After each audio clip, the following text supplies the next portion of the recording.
বছরের প্রথম দিনেই স্কুলে স্কুলে বই উৎসব, নতুন বই পেয়ে খুশি কোমলমতি শিক্ষার্থীরা। এমন উৎসব বিশ্বের জন্য উদাহরণ, বললেন শিক্ষামন্ত্রী।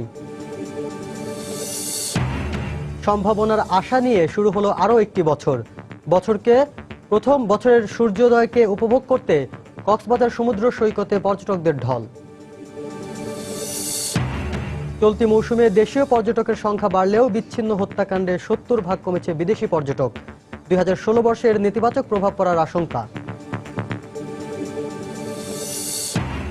প্রধানমন্ত্রীর উদ্বোধনের পর জোরে সোরে এগুচ্ছে পদ্মা সেতুর মূল পাইল বসানোর কাজ। মাওয়া থেকে জাজিরা পার পর্যন্ত চলছে মাটি পরীক্ষা ও টেস্ট পাইল। এবং প্রাথমিকে দেশের শীর্ষ স্থানে থাকলেও জেএসসিতে গতানুগতিক ফল রাজশাহী বোর্ডের, নজরদারি বাড়ানোর তাগিদ শিক্ষাবিদদের।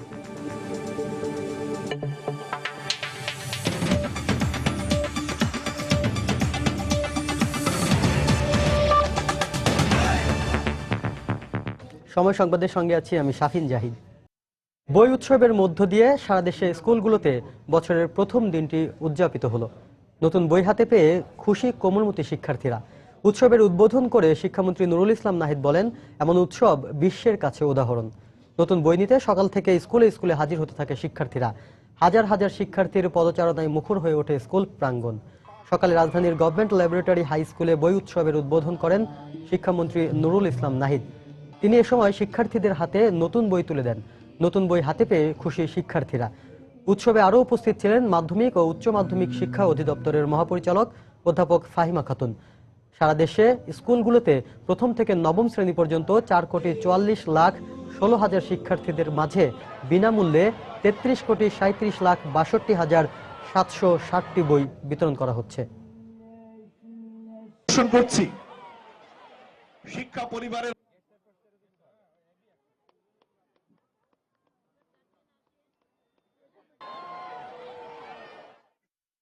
খুবই মনে আনন্দিত লাগছে এই নতুন বছরে নতুন বই পেয়ে। অনেক ভালো লাগছে। আর সবচেয়ে বেশি ধন্যবাদ দিব বাংলাদেশের প্রধানমন্ত্রী আর বাংলাদেশ শিক্ষামন্ত্রীকে, যে আমাদের জন্য প্রত্যেক বছর নতুন বইয়ের যোগান দিচ্ছে। খুব ভালো লাগছে নতুন বই পেয়ে হাতে। বিগত 7 বছরে বাংলাদেশে শিক্ষার ক্ষেত্রে যুগান্তকারী পরিবর্তন সাধিত হয়েছে। আজ আমাদের দেশে 99% বেশি শিশু স্কুলে এসে নাম লিখিয়েছে। আমাদের নতুন প্রজন্মের এই ছেলেমেয়েরা যে স্তরের মেধাবী, তারা জ্ঞান, বিজ্ঞান, প্রযুক্তি এবং দক্ষতায় এমন ভাবে গড়ে উঠছে, যারা আজ এই বিশ্ব জয় করতে সক্ষম। জ্ঞানে, বিজ্ঞানে, প্রযুক্তিতে নতুন নতুন অগ্রগতির পথে নেতৃত্ব দিতে সক্ষম হবে সারা বিশ্বে। তোমরা সেইভাবে গড়ে উঠবে। রাজধানীর মতো সারা দেশের স্কুলগুলোতেও ছিল একই চিত্র। উৎসব মুখর পরিবেশে শিক্ষার্থীদের হাতে তুলে দেওয়া হয়েছে নতুন বই। নতুন বইয়ের গন্ধ আর নতুন বছরের আনন্দে ভাসছে স্কুল শিক্ষার্থীরা। জেলা প্রতিনিধিদের পাঠানো তথ্য আর ছবি নিয়ে ডেস্ক রিপোর্ট। সকাল 9:30টার দিকে প্রিমিয়ার আইডিয়াল হাই স্কুলে জাতীয় পতাকা উত্তোলন ও জাতীয় সঙ্গীতের মধ্য দিয়ে ময়মনসিংহে শুরু হয় বই উৎসবের আনুষ্ঠানিকতা। পরে বেলুন উড়িয়ে বই উৎসবের উদ্বোধন ঘোষণা করেন বিভাগীয় কমিশনার জিএম সালেহউদ্দিন। নতুন বই হাতে পেয়ে খুশি শিক্ষার্থীরা। রংপুর বিভাগেও উৎসবমুখর পরিবেশে বিভিন্ন শিক্ষা প্রতিষ্ঠানে শিক্ষার্থীদের হাতে বই তুলে দেয়া হয়। সারা দেশের মতো খুলনাতেও মাধ্যমিক ও প্রাথমিক সকল শিক্ষার্থীদের হাতে বই তুলে দেয়া হয়েছে। বছরের প্রথমেই শিক্ষার্থীদের হাতে বই পৌঁছে যাওয়ায় শিক্ষা ব্যবস্থার ব্যাপক উন্নয়ন ঘটছে বলে মনে করছেন সংশ্লিষ্টরা। বরিশালেও শিক্ষার্থীদের হাতে তুলে দেওয়া হয় নতুন বই। বরিশাল সরকারি বালিকা উচ্চ বিদ্যালয়ে বিভাগীয় কমিশনার মোহাম্মদ গাউস এই বই বিতরণ উৎসবের উদ্বোধন করেন। বরিশাল বিভাগে প্রাথমিক, মাধ্যমিক ও মাদ্রাসার 24,32,491 শিক্ষার্থীদের মধ্যে 2,08,03,025টি বই বিতরণ করা হয়। ইসমাত জাহান, সময় সংবাদ। দর্শক, এই মুহূর্তে সিলেট অগ্রগামী বালিকা উচ্চ বিদ্যালয়ে আছেন আমাদের রিপোর্টার আব্দুল আহাদ। আমরা সরাসরি চলে যাচ্ছি তার কাছে। আহাদ, ধন্যবাদ শাফিন, আপনি যেটা বলছিলেন যে আজ বছরের প্রথম দিনেই যে সিলেটের শিক্ষার্থী যারা রয়েছে তারা সারা দেশের মতো তারাও বই পেয়েছে আসলে বই উৎসবের মাধ্যমে। আমি আজ সকালে এসেছি সিলেটের এই অগ্রগামী বালিকা উচ্চ বিদ্যালয়ে। এখানে এসে আমি যেটা দেখেছি যে প্রত্যেক শিক্ষার্থীরা এই স্কুলের মাঠে তারা আনন্দ চিত্তে তারা নেচে গেয়ে আসলে আজকের দিনটি তারা উদযাপন করছে। আসলে তাদের সবার চোখে মুখে একটি আনন্দ, তারা বছরের প্রথম দিনে তারা নতুন বই হাতে পাবে, এমনটি তাদের আসলে বই পাওয়ার আগ পর্যন্ত তাদের মধ্যে অনেকটা আগ্রহ ছিল কখন তারা সেই কাঙ্ক্ষিত মুহূর্ত আসবে এবং কখন তাদের হাতে এসে তাদের নতুন বই চলে আসবে, এমনটি তাদের মধ্যে আগ্রহ ছিল। আর কিছুক্ষণ আগে এই বই উৎসব এখানে শেষ হয়েছে। মূলত প্রতিটি ক্লাসের ফার্স্ট গার্ল যারা রয়েছে তাদেরকেই মূলত অনুষ্ঠানের মাধ্যমে বই বিতরণ করা হয়েছে তাদের মধ্যে, এবং সিলেটের বিভাগীয় কমিশনার, জেলা প্রশাসক এবং জনপ্রতিনিধি যারা রয়েছে তারা মূলত তাদেরকে অনুষ্ঠানের মাধ্যমে বই বিতরণ করেছেন। তো আমি এখন কথা বলবো একটা ছোট শিক্ষার্থীর সাথে। তুমি যে বই পেয়েছো তোমার কিরকম লাগছে একটু বলো। অনেক আনন্দ লাগছে, বিশেষ করে নতুন বছরের প্রথম দিনেই বই পেয়ে খুবই আনন্দিত লাগছে। আচ্ছা, এই যে বই তুমি পেলে, তুমি এখন থেকে তোমার কি কাজ শুরু হবে? আজকে থেকে আমি আমার পড়াশোনা শুরু করে দেবো, আর সবার কাছে আমি দেশবাসীর কাছে দোয়া চাইবো যাতে আমি আরো ভালো করতে পারি, সামনে যাতে সবাই আমার জন্য দোয়া করে। আচ্ছা, তুমি কোন ক্লাসে? আর তুমি যখন প্রথমে যখন স্কুলে ভর্তি হও তখন কি তুমি এরকম বই পেতে বিনামূল্যে এবং বছরের প্রথম দিনে? অবশ্যই আমি যখন প্রথম স্কুলে আসি তখন এরকম প্রথমে পেতাম না। এখন এই স্কুল থেকে স্কুলে আসার পর আমি এরকম বিনামূল্যে বই পাচ্ছি ও বছরের প্রথম দিনে, এটা অবশ্যই খুব খুশির। আর এখানে যে বইগুলো দেখা যাচ্ছে বাইরের কাভারিং সুন্দর, ভিতরে আমার মনে হচ্ছে আরও অনেক সুন্দর সুন্দর পাঠ্যসূচি কিছু পাবো যা আমার জ্ঞানকে বৃদ্ধি করবে এবং আমি আরও অনেক কিছু শিখতে পারবো। সবার কাছে এটাই চাচ্ছি যে যেন আমি আরও ভালো রেজাল্ট করতে পারি এবং দেশের জন্য কিছু করতে পারি। ধন্যবাদ তোমাকে। আসলে শাফিন, আপনি যেটা শুনলেন যে প্রত্যেক শিক্ষার্থী আসলে তারা উৎফুল্ল, তারা বছরের প্রথম দিনে তারা বই পেয়েছে এবং বই সম্পর্কে একটি মূল্যায়ন আপনি শুনলেন একজন ফার্স্ট গার্লের কাছ থেকে যে নবম শ্রেণীতে ফার্স্ট হয়েছে। এবং আপনাদের একটি তথ্য জানিয়ে রাখি যে সিলেটে আজকে 2,27,73,000 বই বিতরণ করা হচ্ছে। এর মধ্যে প্রাথমিকে 88,73,800 এবং মাধ্যমিকে 1,39,00,000 বই। তো সবচেয়ে বেশি বই বিতরণ করা হচ্ছে মূলত সিলেট জেলায়, 29 লাখ বই বিতরণ করা হচ্ছে এই সিলেট জেলায়। এবং আজকে মূলত সিলেটের প্রতিটি স্কুলে এভাবে অনুষ্ঠানের মাধ্যমে বই বিতরণ করা হচ্ছে এবং তাদের সাথে তাদের অভিভাবকরাও এসেছেন। আমি কয়েকজন গার্ডিয়ানের সাথে কথা বলেছি, তারা বলেছে যে তারাও যখন স্কুলে পড়েছে বা আমরাও যখন স্কুলে পড়েছি 90-এর দশকে, তখনও আমরা এরকম 1 তারিখে এবং বিনামূল্যে বই পাইনি, অথবা যদিও আমাদেরকে বই দেওয়া হতো পুরাতন বই। গার্ডিয়ানরা বলেছেন যে এটি সরকারের একটি যুগান্তকারী পদক্ষেপ এবং এই কারণে দিনে দিনে শিক্ষার হার বাড়ছে। এবং সিলেটের শিক্ষার হার, আপনারা জানেন যে সিলেট অনেকটা পিছিয়ে পড়া অঞ্চল ছিল, সিলেটের শিক্ষার হারও দিনে দিনে বাড়ছে, যার উদাহরণ আপনারা জানেন যে গতকাল মাধ্যমিকের এবং প্রাথমিকের ফলাফল প্রকাশিত হয়েছে এবং অনেকটা ভালো ফলাফল দিনে দিনে বাড়ছে। তো শাফিন, আমার কাছে এই বই উৎসবের এখনো পর্যন্ত এই ছিল সবশেষ খবর। শাফিন। দর্শক, সিলেট সরকারি অগ্রগামী বালিকা উচ্চ বিদ্যালয় থেকে সহকর্মী আব্দুল হাদ জানাচ্ছিলেন বই উৎসবের সর্বশেষ খবর। দেখছেন সময় সংবাদ। নেট মানে চোখ খুলে পাখিটার মুখ, আর বেশি ইন্টারনেটে পুরো দিন সেই সুখ। নেট মানে সেলফি যখন তখন, ও ও ও বেশি বেশি ইন্টারনেট, বেশি বেশি হ্যাপিনেস। নেট মানে ওয়েটিং, স্কোর ব্রাউজিং, আর বেশি বেশি নেটে পুরো ম্যাচ ওয়াচিং। আর বেশি বেশি ইন্টারনেট মানে এয়ারটেল ইন্টারনেট। দেশের সেরা ইন্টারনেট প্যাকের জন্য dial *121 *999#। Airtel, the smartphone network. পুরনো বছরকে বিদায় আর নতুন বছরকে বরণ করে নিতে পর্যটন নগরী কক্সবাজারের সমুদ্র সৈকতে ভিড় করেছেন দেশি বিদেশি পর্যটকরা। বছরের প্রথম সূর্য উদয় উপভোগ করতে ভোরের আলো ফোটার আগেই দেশি বিদেশি পর্যটকদের পদচারণায় মুখর হয়ে ওঠে সৈকত। এদিকে কক্সবাজার সমুদ্র সৈকতের সৌন্দর্য সারা বিশ্বের কাছে তুলে ধরতে জেলা প্রশাসন ও পর্যটন মন্ত্রণালয়ের আয়োজনে কক্সবাজারে চলছে 3 দিনব্যাপী মেগা বিচ কার্নিভাল। এই মেগা বিচ কার্নিভালকে কেন্দ্র করে বালুর ভাস্কর্য তৈরি করা হয়েছে। পাশাপাশি ঘুড়ি উড়ানো ও কাবাডি সহ বিচে ফুটবল ও ক্রিকেট খেলার আয়োজন করা হয়েছে। হানাহানি ও সংঘাতকে পেছনে ফেলে বাংলাদেশ সামনের দিকে এগিয়ে যাবে, এমনটাই প্রত্যাশা এখানে আসা পর্যটকদের।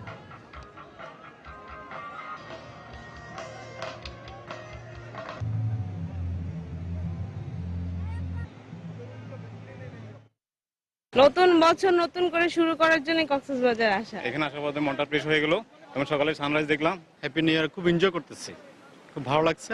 সবাইকে নববর্ষের শুভেচ্ছা। এদিকে কুয়াকাটায়ও বছরের শুরুতেই ঢল নেমেছে হাজারো পর্যটকের। শীতের তীব্রতাকেও হার মানিয়ে কুয়াশা ভরা সকালে বছরের প্রথম সূর্যোদয় দেখতে উৎসাহের কমতি ছিল না পর্যটকদের। শুধু সূর্যোদয় নয়, পর্যটকদের পদচারণায় মুখর হয়ে উঠেছে কুয়াকাটার প্রতিটি স্পট। পর্যটকদের নিরাপত্তায় তৎপর ট্যুরিস্ট পুলিশ। কুয়াকাটা থেকে বিস্তারিত জানাচ্ছেন এম এ আজিম। বিদায় 2015, লাল কুসুম সূর্য নিয়ে এসেছে 2016 সালের প্রথম দিন। বছরের প্রথম দিনের প্রথম সূর্যোদয়। কুয়াকাটা সমুদ্র পাড়ে হাজারো পর্যটকের ঢল নেমেছে তীব্র শীতকে উপেক্ষা করেও। সূর্যের তীব্রতা বাড়ার সাথে সাথেই সমুদ্র স্নানে ঝাঁপিয়ে পড়ছেন পর্যটকরা। ঝিনুক ও শামুকের বিভিন্ন সামগ্রী কিনতেও ভিড় করছেন সমুদ্র পাড়ের বিভিন্ন দোকানগুলোতে। লেবুর চর, ঝাউবাগান সহ প্রতিটি পর্যটন স্পটই মুখরিত পর্যটকদের পদচারণায়। অনেকেই ব্যস্ত আনন্দের এই ক্ষণটুকু ছবির ফ্রেমে বন্দি করতে। আমরা যশোর থেকে আসছি সূর্যোদয় দেখার জন্য। বছরের প্রথম দিন সূর্য অস্ত, সূর্য উদয় দেখছি। কালকে আসছি আমরা। সূর্যটা যে দেখলাম খুবই সুন্দর লাগলো, খুবই ভালো লাগলো। নতুন বছর, সবাইকে হ্যাপি নিউ ইয়ারের শুভেচ্ছা। অবশ্য বছরের প্রথম দিনকে ঘিরে বাড়তি পর্যটকদের নিরাপত্তা দিতে তৎপর বলে দাবি ট্যুরিস্ট পুলিশের এই কর্মকর্তার। পর্যটকদেরকে নিরাপত্তার ব্যাপারে অত্যন্ত কঠোর ব্যবস্থা নিয়েছি। 11টা স্পট আছে আমাদের এই কুয়াকাটায়। সমস্ত স্পটগুলোতে আমাদের সার্বক্ষণিক পুলিশি নিরাপত্তা রয়েছে। পৃথিবীর একমাত্র সূর্যোদয় ও সূর্যাস্ত দেখার স্থান কুয়াকাটায় বছরের প্রথম দিনে প্রায় 2 থেকে 3 হাজার পর্যটক এসেছেন। পর্যটন কেন্দ্রটিতে প্রায় 11টি স্পটে পর্যটকদের নিরাপত্তা দিতে 40 জন ট্যুরিস্ট পুলিশ কাজ করছেন। এম এ আজিম, সময় সংবাদ, কুয়াকাটা।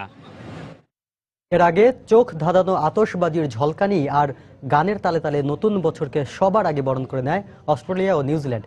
দেশ দুটির ভৌগোলিক অবস্থান সর্বদক্ষিণ মেরুতে হওয়ায় তারাই সবার আগে দেখা পায় নতুন বছরের।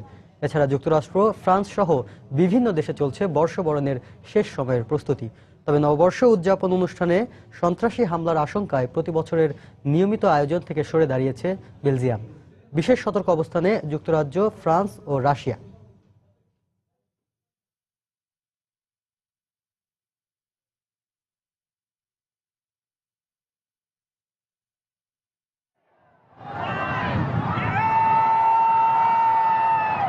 বিদায় 2015, ক্ষণগণনা শেষ হতেই হাজার হাজার আতশবাজির ঝলকানিতে 2016 সালকে স্বাগত জানায় নিউজিল্যান্ড। দেশটির ভৌগোলিক অবস্থান সর্বদক্ষিণ মেরুতে হওয়ায় সবার আগে নতুন বছরের দেখা পায় অকল্যান্ডবাসী।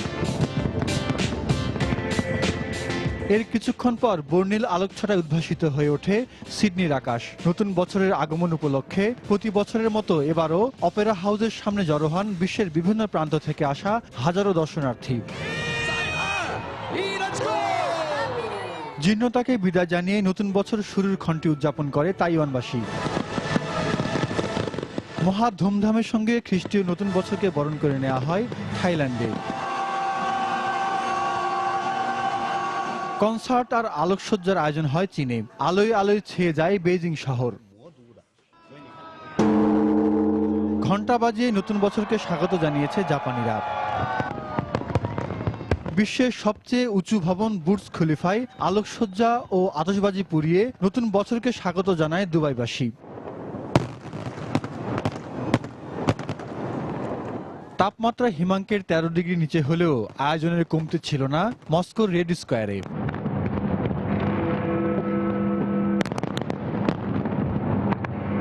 নতুন বছরকে স্বাগত জানাতে লন্ডনের টেমস নদীর তীরে হাজির হয় হাজার হাজার মানুষ।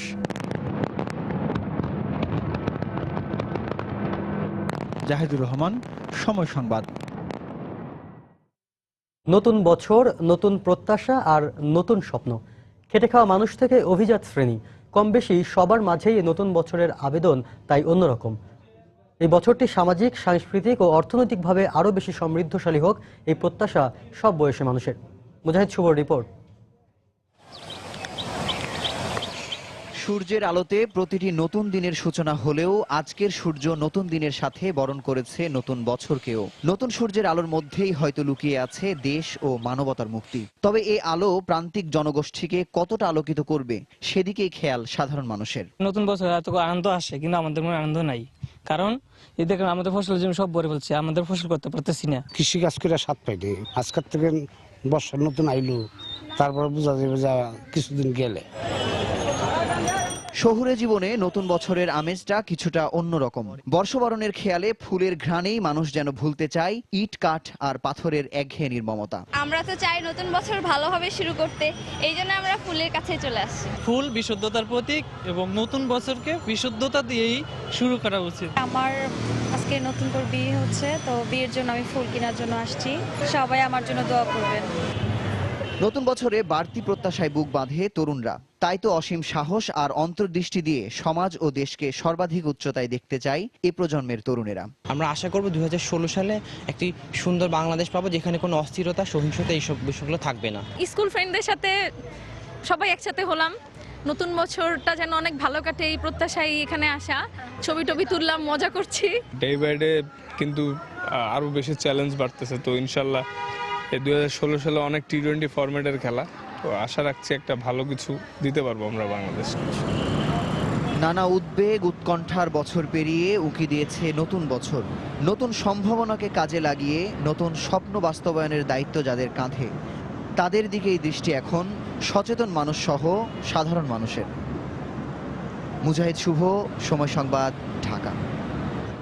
সময় সংবাদে আরো থাকছে, আজ পর্দা উঠবে 21তম ঢাকা আন্তর্জাতিক বাণিজ্য মেলার। গতবারের তুলনায় রফতানির আদেশ বাড়ার আশা বাণিজ্য মন্ত্রীর।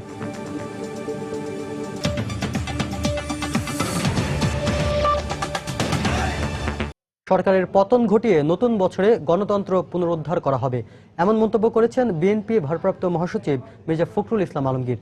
সকালে ছাত্রদলের প্রতিষ্ঠা বার্ষিকী উপলক্ষে সংগঠনটির নেতাকর্মীদের নিয়ে দলের প্রতিষ্ঠাতা জিয়াউর রহমানের মাজারে শ্রদ্ধা জানানো শেষে সাংবাদিকদের তিনি কথা বলেন। ফ্যাসিবাদকে পরাজিত করে, স্বৈরতন্ত্রকে পরাজিত করে গণতন্ত্রের নতুন দিগন্ত আজকে উন্মোচিত হবে, নতুন দিগন্তের উদয় হবে। এবং এই বছরে জনগণের যে বিজয়, সেই বিজয় সূচিত হবে, জনগণের আশা আকাঙ্ক্ষার পূরণ হবে এবং নিঃসন্দেহে পরিবর্তন সূচিত হবে এবং জনগণের বিজয় অবশ্যই অর্জিত হবে। এদিকে পৌর নির্বাচনে গণতন্ত্রের জয় হয়েছে বলে মন্তব্য করেছেন সড়ক পরিবহন ও সেতুমন্ত্রী ওবায়দুল কাদের। সকালে ঢাকা চট্টগ্রাম মহাসড়কে ফেনীর মহিপাল এলাকায় 6 লেন বিশিষ্ট ওভারব্রিজের নির্মাণ কাজ পরিদর্শনে গিয়ে একথা বলেন তিনি। এ সময় পৌর নির্বাচনে বিএনপি অংশগ্রহণ করায় সাধুবাদ জানান তিনি। এই নির্বাচনে কেউ হারেনি, বিজয়ী হয়েছে গণতন্ত্র। প্রথম একটা দলীয় প্রতীকের নির্বাচন, এবং তাও বহুদিন পর দুটি বড় দল মুখোমুখি। বিএনপি গোটা নির্বাচনে, এই পৌর নির্বাচনে তাদের ভূমিকা ছিল ইতিবাচক। দর্শক, পদ্মা সেতুর নির্মাণ কাজের অগ্রগতি নিয়ে প্রতি মাসের 1 তারিখে আমরা বিশেষ রিপোর্ট প্রচার করে থাকি। তারই ধারাবাহিকতায় আজ থাকছে পদ্মা সেতু প্রকল্পের কাজের অগ্রগতি নিয়ে রিপোর্ট। প্রধানমন্ত্রী শেখ হাসিনা উদ্বোধনের পর বেশ জোরে সোরে চলছে পদ্মা সেতুর মূল পাইল বসানোর কাজ। এর মধ্যে অর্ধেকের বেশি মাটিতে প্রবেশ করানো হয়েছে সেতুর প্রথম মূল পাইলটি।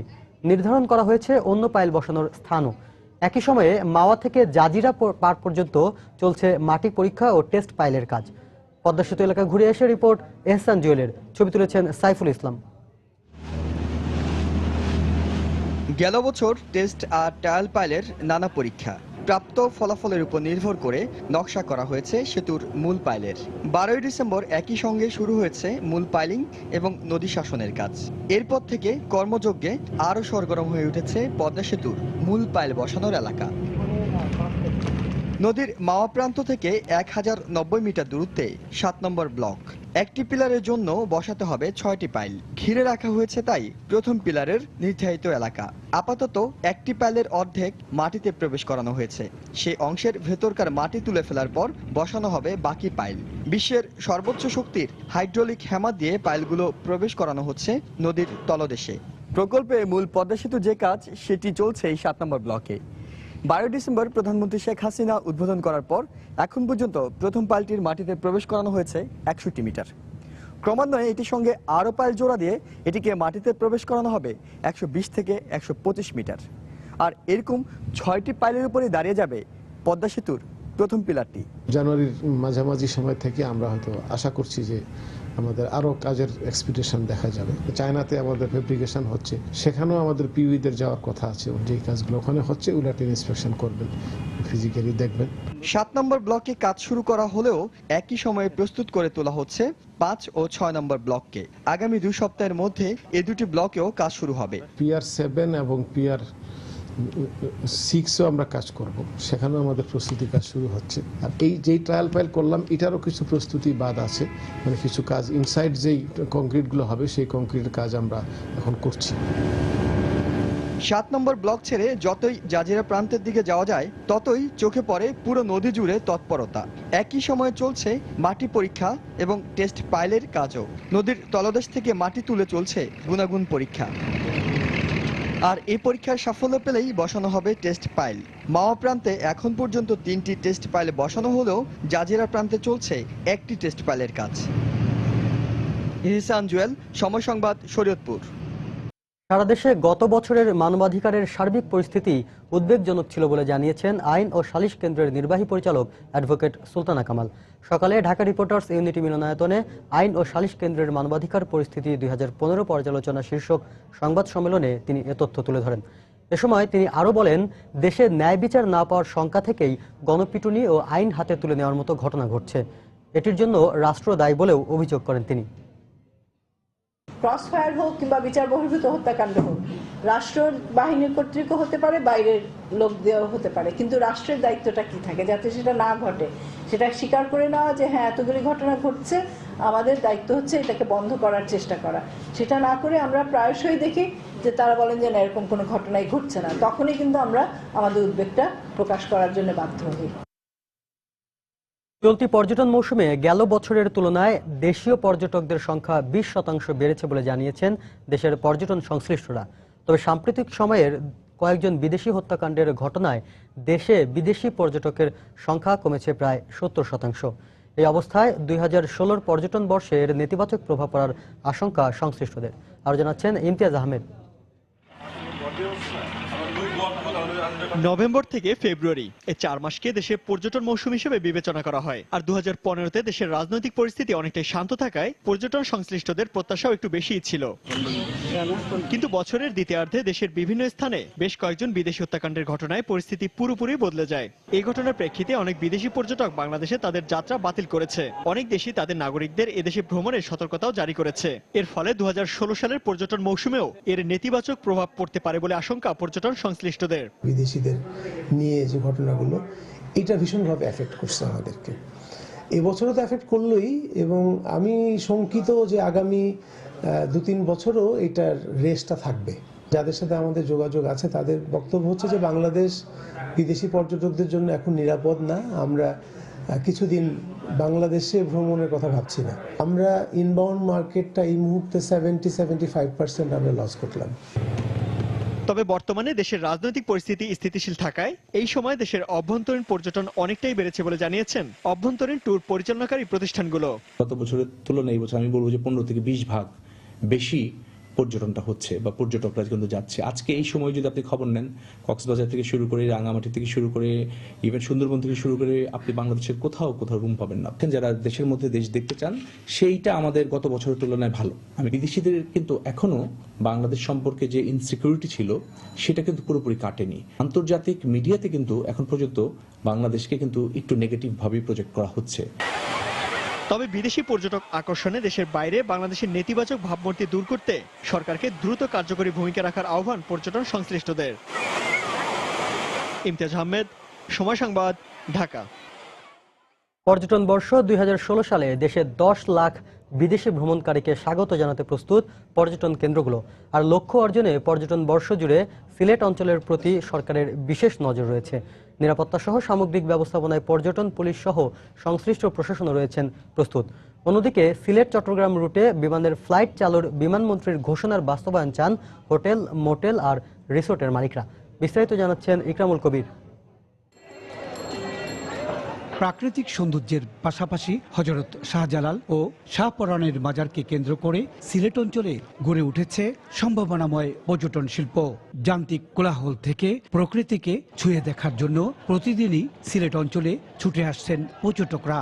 নৈসর্গিক সৌন্দর্যে ভরপুর বিছনাকান্দি, রাতারগুল, জাফলং, মাধবকুণ্ড, পান্তুমাই, উৎমা সহ বিভিন্ন পর্যটন কেন্দ্র ঘুরে ক্লান্ত পর্যটকরা চা বাগানের সবুজ ছায়ায় নিজেকে সতেজ করে নেন। চা বাগানের পরিবেশটা, এখানকার চা মানে ওয়ার্কারদের কাজগুলা, এটা আমার কাছে খুব ভালো লেগেছে। সিলেট অনেক বছর থেকে আসি, সব সময় খুব ভালো লাগে। 2016 সালকে পর্যটন বর্ষ ঘোষণার পর বিমান ও পর্যটন মন্ত্রী সিলেট চট্টগ্রাম রুটে বিমানের ফ্লাইট চালু সহ নানা ঘোষণা দেন।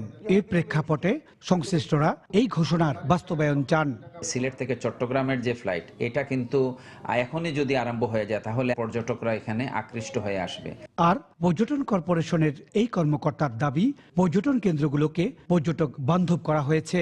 বাংলাদেশ পর্যটন কর্পোরেশন ট্যুরিস্ট রিলেটেড যে এরিয়াগুলোর প্রতি অত্যন্ত যত্নবান, যাতে করে ট্যুরিস্ট নির্বিঘ্নে আসা যাওয়া করতে পারেন। সিলেট অঞ্চলে আসা পর্যটকদের জন্য পুলিশ সদস্য পর্যাপ্ত নয় বলে জানালেন সিলেট অঞ্চলের পর্যটন পুলিশের শীর্ষ এই কর্মকর্তা। কাঙ্ক্ষিত জনবল পাইলে আরো যে সমস্ত এলাকাকে পর্যটনের আওতায় আনা হয় না, সেই সমস্ত এলাকাতেও পর্যটন পুলিশ নিয়োগ করা যাবে। সিলেট অঞ্চলে ছোট বড় হোটেল, মোটেল, রিসোর্ট রয়েছে 5 শতাধিক, আর তারকা মানের হোটেল, রিসোর্ট রয়েছে 10টির মতো।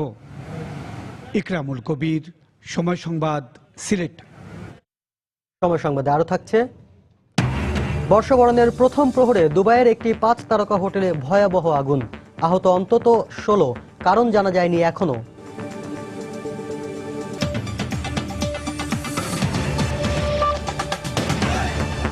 প্রাথমিক শিক্ষা সমাপনী পরীক্ষায় পাশের হারে সারা দেশে শীর্ষস্থান লাভ করলেও জুনিয়র স্কুল সার্টিফিকেট পরীক্ষায় গতানুগতিক ফল করেছে রাজশাহী বোর্ড।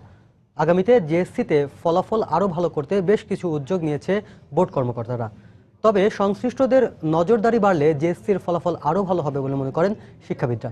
বিস্তারিত সাইফুর রহমান রকির রিপোর্টে। সবাইকে পেছনে ফেলে প্রাথমিক শিক্ষা সমাপনী পিইসিতে সেরা রাজশাহী, তাই এখানকার শিক্ষার্থীদের এমন বাঁধভাঙা উল্লাস।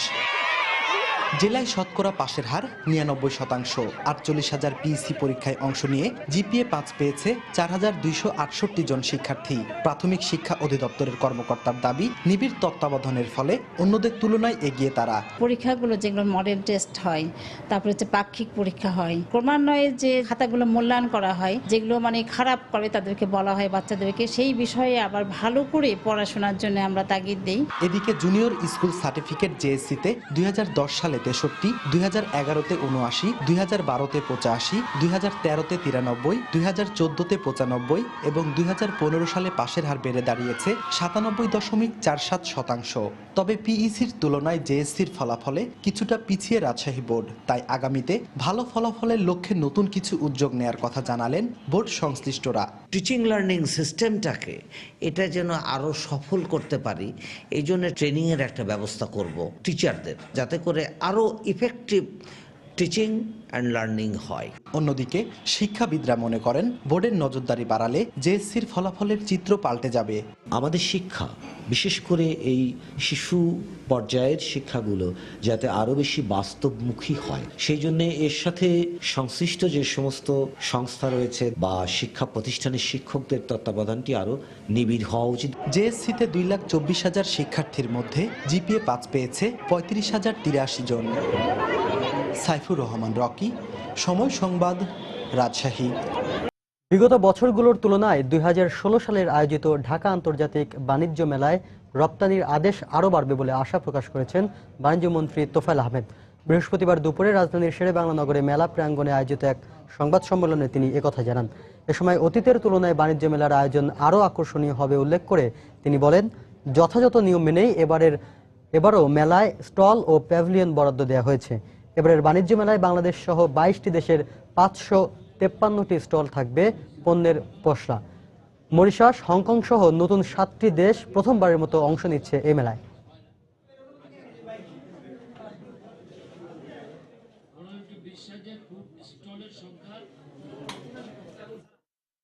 অতীতের যে কোনো সময় থেকে এবারের মেলা আরো আকর্ষণীয় হবে এবং যারা আসবেন তাদের জন্য সকল রকম সুযোগ সুবিধার ব্যবস্থা গ্রহণ করা হয়েছে।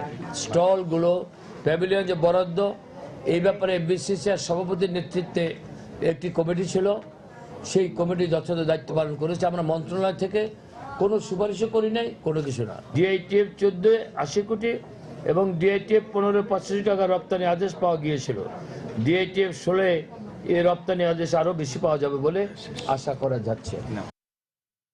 রাজধানীর কাঁচা বাজারে শীতকালীন সবজির পর্যাপ্ত সরবরাহ থাকলেই সে তুলনায় দাম বাড়ছে না বলে অভিযোগ ক্রেতাদের। সবজির পাশাপাশি মাছের দাম নিয়েও রয়েছে অসন্তোষ। এদিকে এক সপ্তাহের ব্যবধানে ব্রয়লার মুরগির দাম বেড়েছে কেজি প্রতি 15 থেকে 20 টাকা পর্যন্ত।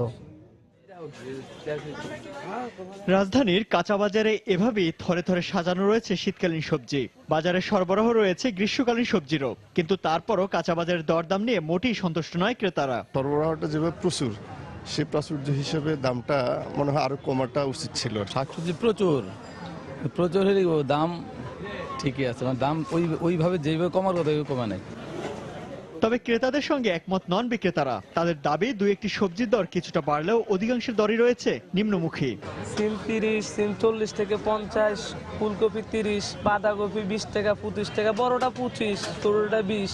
পুঁই শাক হলো 20 টাকা, কলই শাক হলো 8 টাকা আটি, পালং শাক দেখুন 10 টাকা আটি, তারপরে মেথির শাক আছে আপনার 6 টাকা আটি।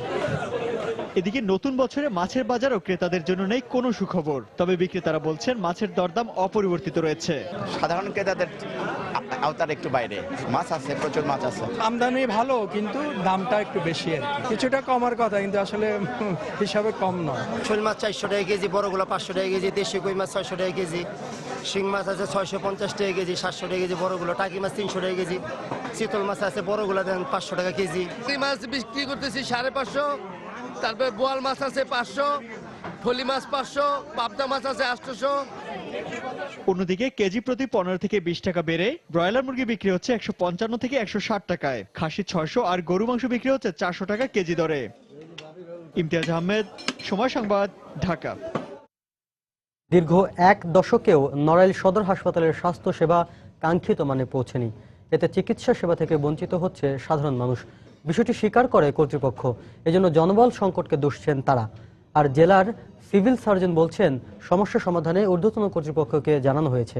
খায়রুল আরিফিন রানার তথ্য আর ছবি নিয়ে ডেস্ক রিপোর্ট। নড়াইলে 7 লাখ মানুষের উন্নত স্বাস্থ্য সেবার একমাত্র ভরসাস্থল আধুনিক সদর হাসপাতাল। 2005 সালে 50 থেকে 100 শয্যায় উন্নীত করে আধুনিক নামকরণ করা হলেও হাসপাতালটিতে বাড়েনি রোগীদের সেবার মান। প্রয়োজনীয় জনবলের অভাবে খুঁড়িয়ে খুঁড়িয়ে চলছে এর কার্যক্রম। বর্তমানে 38 জনের বিপরীতে কাজ করছেন মাত্র 13 জন চিকিৎসক। সেই সঙ্গে রয়েছে আসন সংকটও। এখানে পরিবেশ খুবই খারাপ, আর এখানে ওয়ার্ড বাড়াইতে হবে, নাহলে বাচ্চারা অসুস্থ হয়ে পড়বে। বেডই তো পাচ্ছে না, এক বেডে 2 জন করে থাকতে আছে, ও জায়গাও যেরকম এই জায়গাও সেরকম। 22 তারিখে তো ভর্তি হয়েছি, আজকে 24 তারিখ, এর ভিতরে তো কোনো ডাক্তার আসেনি। মেডিসিন, সার্জারি ও ইমার্জেন্সি বিভাগে 6টি সহ অন্যান্য বিভাগে শূন্য রয়েছে বেশ কিছু গুরুত্বপূর্ণ পদ। এই অবস্থায় ব্যাহত হচ্ছে হাসপাতালের সার্বিক চিকিৎসা কার্যক্রম। ইমার্জেন্সি যে সমস্ত রোগী আসতেছেন তাদেরকেও দেখতে হচ্ছে, এবং ভিতরে সমস্ত রোগীর যে কোনো প্রবলেম হলে তাকে দেখতে হচ্ছে। তো একজন চিকিৎসক দ্বারা এতগুলো পেশেন্টের সঠিকভাবে তাদেরকে স্বাস্থ্য সেবা প্রদান করা আমি মনে করি যে শুধু দুষ্করই না, অসম্ভব বটে। এদিকে সংকটের কথা স্বীকার করে জনবল বাড়াতে ঊর্ধ্বতন কর্তৃপক্ষকে অবহিত করা হয়েছে বলে জানান জেলার শীর্ষ স্বাস্থ্য কর্মকর্তা। এখানে প্রধান সমস্যা হচ্ছে জনবল। জনবলের জন্য আমি আমার কাঙ্ক্ষিত কাজ করতে পারছি না শত চেষ্টা করেও। তবে আমরা প্রতি মাসেই সরকারকে জানাচ্ছি যে জনবল, নতুনভাবে জনবল নিয়োগ দেওয়ার জন্য, বিশেষ করে সদর হাসপাতালে। নড়াইল আধুনিক সদর হাসপাতালে প্রতিদিন গড়ে 500 রোগী চিকিৎসা নিতে আসেন। সময় সংবাদ, নড়াইল। দেশের বাইরের খবর। দুবাইয়ের বুর্জ খলিফার কাছে একটি বহুতল হোটেল অ্যাড্রেসে ভয়াবহ আগুনের ঘটনা ঘটেছে। এতে আহত হয়েছে অন্তত 16 জন। বৃহস্পতিবার নববর্ষ উদযাপনের আগে 60 তলা বিলাসবহুল হোটেলটিতে আগুন জ্বলতে দেখা যায়। ভবনের 20 তলা থেকে আগুনের সূত্রপাত হয় বলে জানিয়েছে কর্তৃপক্ষ। অগ্নিকাণ্ডের পর পুরো ভবন ধোঁয়ায় আচ্ছন্ন হয়ে পড়ে। অগ্নিকাণ্ডের পর ওই ভবন সহ আশপাশের লোকজনকে সরে যাওয়ার নির্দেশ দেওয়া হয়। পরে ফায়ার সার্ভিসের বেশ কয়েকটি ইউনিট কয়েক ঘন্টার প্রচেষ্টায় আগুন নিয়ন্ত্রণে আনে। Differing reports coming in about the identity of this building. Some are saying it's a cyber আক্রমণের শিকার হয়ে যুক্তরাজ্যের স্থানীয় সময় বৃহস্পতিবার সকাল থেকে ব্রিটিশ সংবাদ মাধ্যম বিবিসির সবগুলো ওয়েবসাইট কয়েক ঘন্টা বন্ধ ছিল। গ্রিনিচ মান সময় সকাল 7টায় এ সাইবার হামলা হয়। সে সময় ওয়েবসাইটে এরর মেসেজ লেখা বার্তা দেখা যায়। এক পর্যায়ে যান্ত্রিক ত্রুটির কথা জানিয়ে সাময়িক বিড়ম্বনার জন্য দুঃখ প্রকাশ করা হয়। স্থানীয় সময় দুপুরে ওয়েবসাইটগুলো স্বাভাবিক হয় বলে জানায় কর্তৃপক্ষ। বিবিসি বলছে এই সাইবার হামলার নাম ডিস্ট্রিবিউটেড ডিনায়াল সার্ভিস। ইরাকের উত্তর পশ্চিমাঞ্চলীয় কিরকুক প্রদেশের হাজওয়াতে মার্কিন জোটের সহায়তায় সরকারি বাহিনীর বিমান হামলায় 27 জন আইএস জঙ্গি নিহত হয়েছে। বৃহস্পতিবার আরব 24 নিউজের বরাত দিয়ে বার্তা সংস্থা রয়টার্স জানায় ওই এলাকায় জঙ্গি বিরোধী অভিযান চালিয়ে অন্তত 8 আইএস সদস্যকে আটক করে ইরাকি বাহিনী। সরকারি বাহিনীর বিমান হামলার সময় তাদের সমর্থনে ওই এলাকায় কুর্দি পেশমার্গা বাহিনী আইএস বিরোধী লড়াই চালিয়ে যাচ্ছিল। তবে কুর্দি বা ইরাকি বাহিনীর পক্ষ থেকে কোনো হতাহতের খবর পাওয়া যায়নি।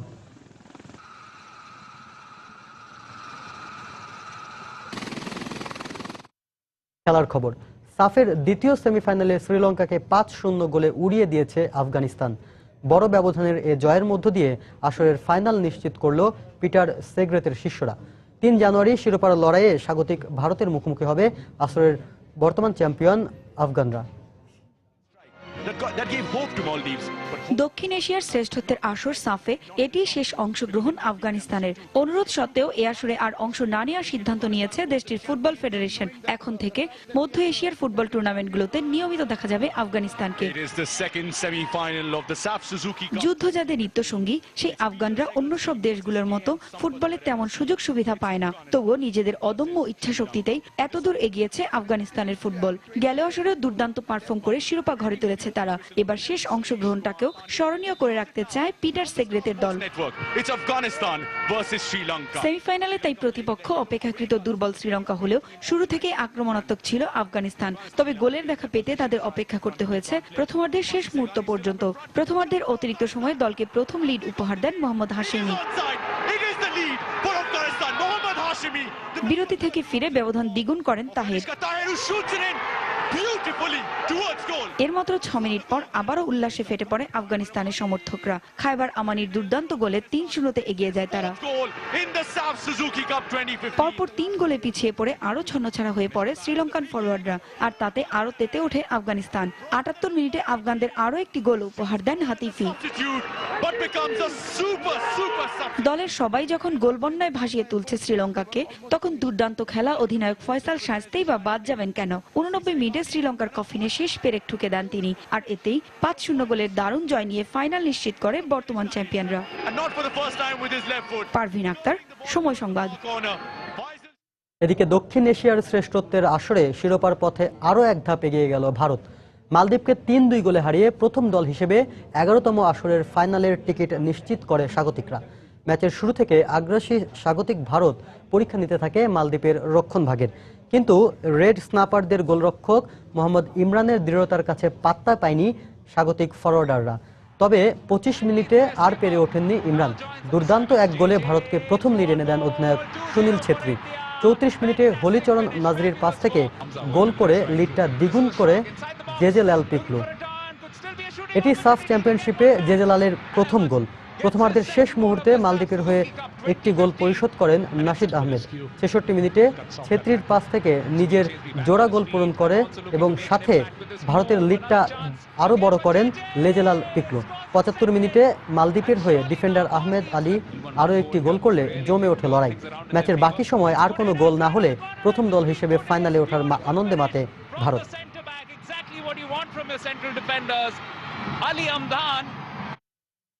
বাফুফে ভবনে ভাঙচুরের দায়ে আরামবাগ ক্রীড়া সংঘকে 30 লাখ টাকা জরিমানা করেছে বাফুফে।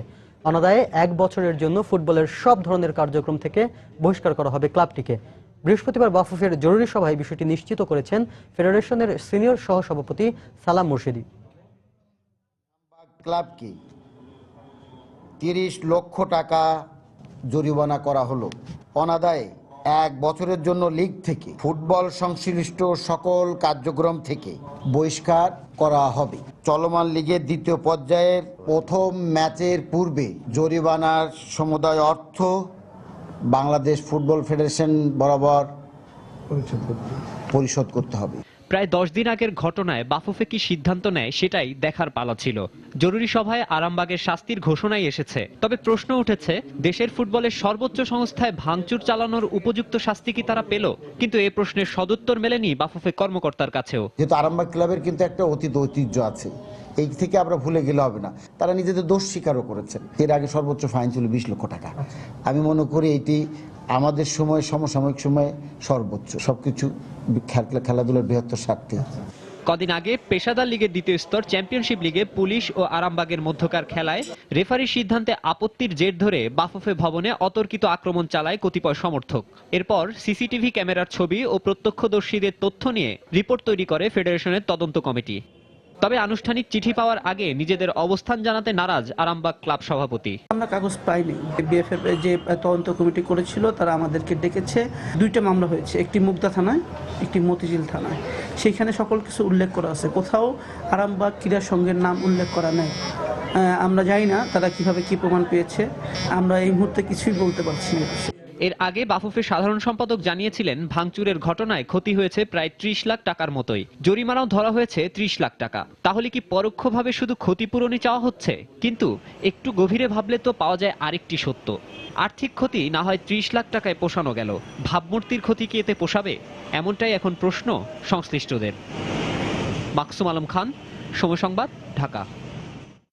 বাংলাদেশ ক্রিকেটের জন্য 2015 সাল ছিল গোল্ডেন ইয়ার, এমনটাই মন্তব্য করছেন সংশ্লিষ্টরা। পাশাপাশি ফেলে আসা বছরটা প্রেরণা যোগাবে নতুন বছরে ভালো করার ক্ষেত্রে। তবে সাফল্যের ধারাবাহিকতা ধরে রাখাটা চ্যালেঞ্জ হিসেবে নিয়েছেন টাইগার ক্রিকেটাররা। অন্যদিকে বাংলাদেশ দলের ঈর্ষণীয় সাফল্যে আন্তর্জাতিক অঙ্গনে ইতিবাচক সাড়া ফেলেছে বলে মন্তব্য বিসিবির প্রধান নির্বাহীর। বিস্তারিত থাকছে হুমায়ুন কবির রোজের রিপোর্টে। যেন ঘুমের মাঝে স্বপ্ন দেখা ক্রিকেট সাফল্যের বছর 2015 হবেই না বা কেন। বিশ্বকাপের কোয়ার্টার ফাইনাল ছাড়াও সাবেক বিশ্ব চ্যাম্পিয়ন পাকিস্তানকে ওয়ানডেতে হোয়াইট ওয়াশ, তারপর পরে আরেক বিশ্ব চ্যাম্পিয়ন ভারত ও দক্ষিণ আফ্রিকাকে নাস্তানুবুদ করে সিরিজ জেতে বাংলার বাঘেরা। বছরের শেষটায় বাংলাদেশের সাফল্যের ভেলায় ভেসে যায় জিম্বাবুয়েও। দারুণভাবে র্যাঙ্কিংয়ে উন্নতি ঘটায় চ্যাম্পিয়ন্স ট্রফিও নিশ্চিত হয় টাইগারদের। এমন প্রাপ্তির বছর তাই মাঠের ক্রিকেট যোদ্ধাদের কাছেও স্মরণীয় এক অধ্যায়। আমরা ওয়ার্ল্ড কাপে, স্পেশালি ওয়ার্ল্ড কাপটা খুব ভালো খেলেছি, যেটা বাংলাদেশের জন্য বলবো যে এখন পর্যন্ত সেরা অর্জন। তো সবকিছু মিলে খুব একটা ভালো বছর গেছে। আশা করি 2016 সালটা আমাদের খুব ভালো যাবে। শুধু মাঠের ক্রিকেটাররাই বলছেন না বাংলাদেশের ক্রিকেটে সেরা বছর 2015। বিসিবি নীতি নির্ধারকরাও বলছেন বাংলাদেশের ক্রিকেটে ঐতিহাসিক বছর 2015, যে কারণে আন্তর্জাতিক পর্যায়ে বাংলাদেশের যেমন সুনাম বৃদ্ধি হয়েছে, ঠিক তেমনি সাংগঠনিক দিক থেকেও ইতিবাচক প্রভাব পড়েছে। 2015 বাংলাদেশ ক্রিকেটের জন্য একটা, আমি বলবো, মোস্ট সাকসেসফুল একটা ইয়ার। গত ওয়ার্ল্ড কাপে বাংলাদেশ টিমের যে পারফরমেন্স, বাংলাদেশ টিমকে একটা অন্য রূপে ওয়ার্ল্ড ক্রিকেটে তুলে ধরা হয়েছে। অবশ্যই আমি মনে করি যে ওয়ার্ল্ড ক্রিকেটে আমাদের অবস্থানটাও আগের চেয়ে অনেক শক্ত হয়েছে। 2015 সালে 18টি ওয়ানডের মধ্যে মোট 13টি ওয়ানডেতে জিতেছিল বাংলাদেশ জাতীয় ক্রিকেট দল। ক্রিকেট সংশ্লিষ্ট সবার মতে 2015 সাল বাংলাদেশের ক্রিকেট ইতিহাসে সেরা বছর। তবে সব অর্জনই যে ওয়ানডে ফরম্যাটে। বছরের শুরুতেই এশিয়া কাপ আর ওয়ার্ল্ড টি20 আসর, আর এই ফরম্যাটে বাংলাদেশ এখনও পরিণত দল নয়। আর তাই 2016তেই কঠিন চ্যালেঞ্জ নিতে হচ্ছে বাংলাদেশ দলকে। মিরপুর শের বাংলা জাতীয় স্টেডিয়াম থেকে হুমায়ুন কবির রোজ, সময় সংবাদ, ঢাকা। এ পর্যায়ে শীর্ষ সংবাদ জানিয়ে দিচ্ছি আরেকবার।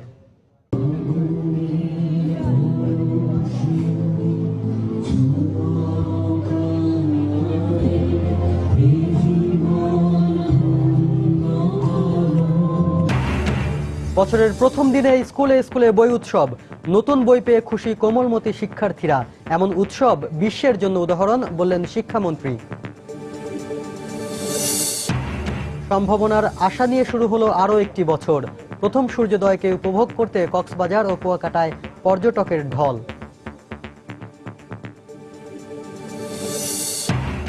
চলতি মৌসুমে দেশীয় পর্যটকের সংখ্যা বাড়লেও বিচ্ছিন্ন হত্যাকাণ্ডে 70% কমেছে বিদেশি পর্যটক।